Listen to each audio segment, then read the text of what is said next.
Today I'm going to show you how to make these 2 gold tone projects for your home decor.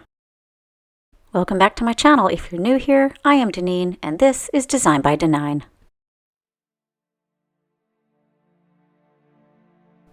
Today I'm happy to be participating in the Look for Less challenge.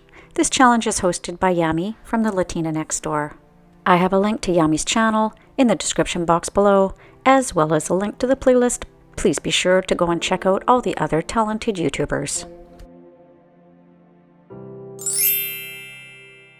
Let's start out with this pretty geometric mirror that I happen to think is perfect for your little Zen yoga studio or anywhere in your decor.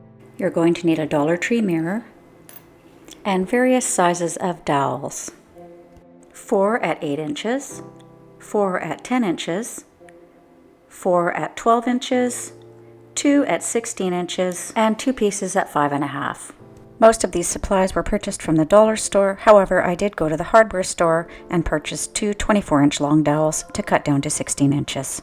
You can start off with a package of Dollar Tree 12-inch dowels and then cut them down to size using a pair of miter shears.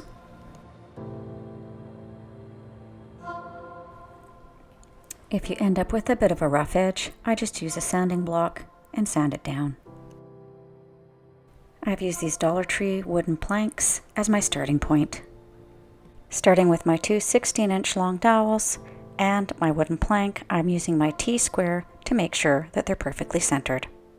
Once I had them properly centered, I used wood glue and let them dry overnight. Next, I added on 5.5-inch long dowel pieces to either side so that the whole piece measures 16 inches in both directions.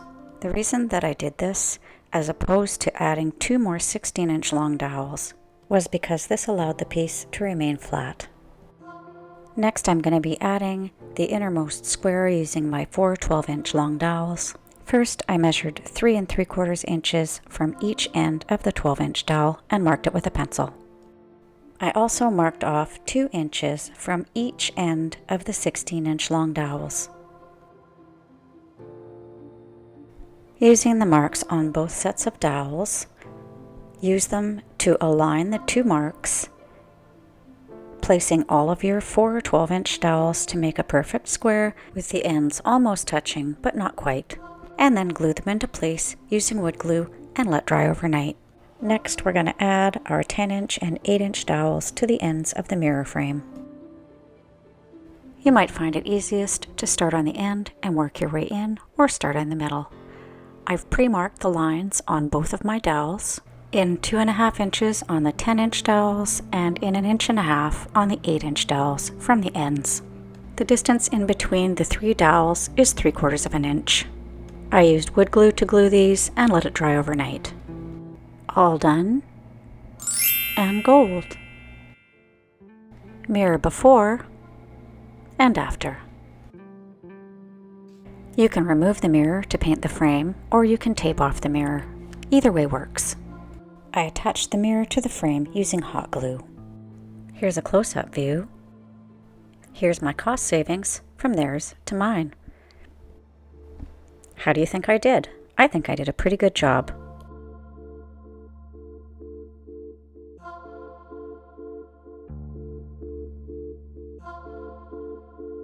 Next, we're going to do this John Richard statue from Horchow. I call him Goldman, or Oscar for short. Wow, check out the price on this one. Some of the supplies you're going to need for this project include a 12-inch Dollar Tree dowel, the bottom section of a Dollar Tree wine glass or martini glass, and a small styrofoam ball. You're also going to need some wire. This is from the hardware store. Any type of wire should work. Using E6000, we're going to use this glue to attach the dowel into the bottom of the wine glass. Poke a hole into the styrofoam ball and then put the other end of the dowel into the styrofoam ball and attach with hot glue. Start with a piece of wire. This one's approximately 14 inches long, folded in half. Here it is next to a 12-inch dowel. Using pliers, make a small loop in each end that acts as a hand. Fold this piece in half so you find the center. Wrap the center around the dowel about 3.5 inches down from the top. Here he is with his head. For additional stability, add a little bit of tape, I've used painter's tape here, to attach the wire to the dowel. Now we're going to add some air dry clay. This is Crayola air dry clay. Just grab a small amount of clay and start working it around your armature. I don't know about you, but I found this to be very therapeutic. Sort of takes me back to my days of Play-Doh. And just continue on for the rest of this sculpture, just taking small pieces of clay and forming them over your armature.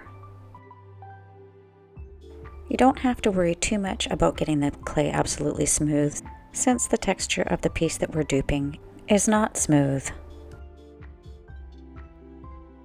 And just continue on until the entire body of the sculpture is covered in clay. Once the piece is all done, make any final adjustments before the clay starts to dry. Air dry clay dries best if it dries evenly on all sides at once, so the best way to dry this guy is by standing him up in his stand. So if you've not yet attached the bottom stand, now is a good time to do that. Let the sculpture dry overnight until the clay is hard to the touch.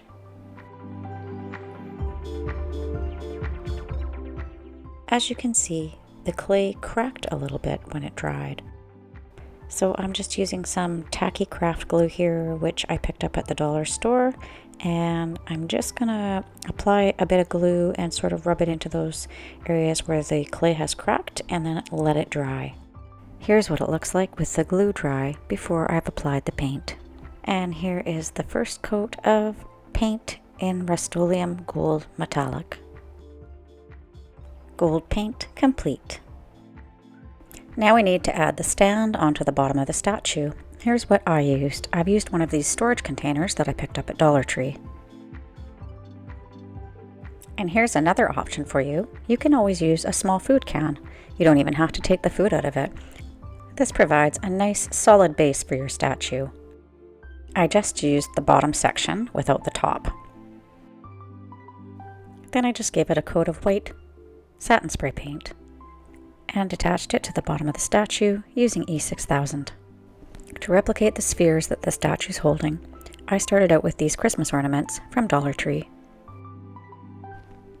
I don't like the way that it sits on there with the lip of the ornament, so I'm going to use my multi-tool to cut that off. So I'm using this multi-tool. This is the same as a Dremel, only this is a version from Canadian Tire. I'm using a cutting disc, and although you can't see it, I'm wearing eye protection. Then I just use the saw blade and make my way around the end of the ornament until it's cut off. I used hot glue to attach the sphere onto the hand of the statue. However, it did take the paint off when I first glued it on, and then I just re-glued it again and it stuck fine. Here's a view from the bottom. And here's what it looks like completed. And here's my cost savings. Granted, I'm not really a famous sculptor, but who's going to be the wiser when it's sitting on your shelf? And here are both pieces working together. I think they go quite nicely together. If you enjoyed this project, please give it a thumbs up and please consider subscribing to my channel and let me know if you have something you'd like me to dupe. I love a good challenge. Thanks for watching.